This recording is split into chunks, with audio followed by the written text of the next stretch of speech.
भारतात एक असं मंदिर आहे जे 1000 पूर्वी बनवलं होतं, परंतु ते आजच्या काळात बनायचं म्हटलं तर ते अशक्यच. मित्रांनो, ते कैलास मंदिर, ज्याला दगडाने तोडून नव्हे तर पहाड तोडून बनवलं आहे. असं हे एकच स्मारक आहे संपूर्ण जगामध्ये. याला 100 फूट उंच 200 फूट लांब बनवण्यासाठी 2 लाख टन दगडाला बाहेर काढण्यात आलं होतं.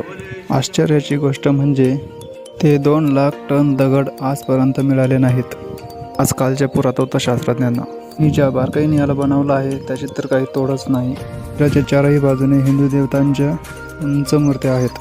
मंदिराच्या एका बाजूला महाभारत तर दुसऱ्या बाजूला रामायण कोरले आहे. प्राचीन शिक्षण प्रणाली असण्यासोबतच मंदिरात 50 फूट उंच 2 स्तंभ देखील आहेत.